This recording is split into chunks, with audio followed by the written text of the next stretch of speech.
Et comment vous avez su qu'est-ce qui marchait finalement ou qu'est-ce qui marchait pas?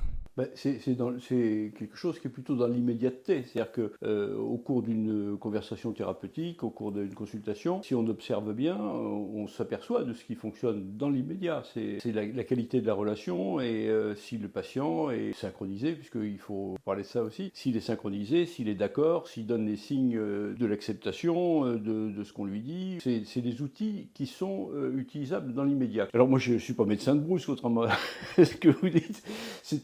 J'étais un médecin de campagne et à l'époque très isolé, puisque la pratique à l'époque, moi je me suis installé en 1980, la pratique était très individuelle. Chaque médecin faisait sa sauce à sa propre manière. Il y avait des principes, il y a des grands principes de médecine, et puis il y avait l'état actuel de la science, qui n'est pas l'état actuel d'aujourd'hui. Et puis il y avait aussi tout ce qui était de l'ordre de la communication, et je me suis aperçu assez rapidement que ce qui était de l'ordre de la communication était très important, puisque détenir un savoir performant, c'est intéressant, mais si on n'est pas capable d'en faire profiter le patient, ou du moins si le patient n'est pas in the mood de faire ce qu'on lui dit, ça devient compliqué. Donc la communication m'avait paru être quelque chose d'essentiel, c'est quelque chose qu'on n'a pas appris à la faculté. Alors on avait appris des principes de psychiatrie, à l'époque c'était la psychodynamique, mais dans ma pratique de médecine générale, j'avais de la peine à appliquer ça, c'était pas quelque chose de très facile sur le plan thérapeutique, voilà. Et à un moment donné, je suis parti à la recherche de techniques de communication. Et Jacques, d'une certaine manière, a fait la même chose. On a fait deux chemins parallèles et indépendants, et avec plusieurs caractéristiques. La caractéristique me concernant, c'est que je ne crois à rien. C'est-à-dire que c'est pas les théories qui manquent. Les théories, on a vu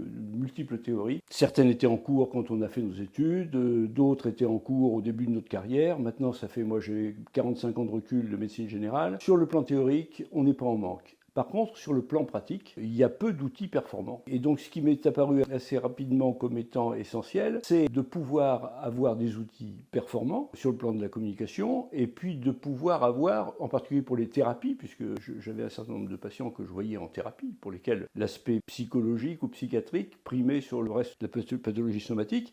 Il me fallait un fil directeur. Voilà. Donc, on a été très éclectique avec Jacques Pichot. On s'est intéressé à toutes les techniques, dont certaines sont tout à fait anecdotiques, d'autres étaient tout à fait étranges, mais on s'est intéressé à toutes. Pour certaines approches, on a gardé très peu d'outils, mais pour d'autres, on a gardé un certain nombre d'outils qui nous sont apparus comme étant efficaces dans nos pratiques du quotidien. Donc il y a quelque chose qui est de l'ordre effectivement de l'élagage, c'est-à-dire que beaucoup de choses se sont perdues en chemin, et ce qui a surnagé pendant tout ce temps-là, c'est les outils qui étaient performants, c'est-à-dire qui permettaient d'obtenir des résultats, une efficacité en pratique quotidienne.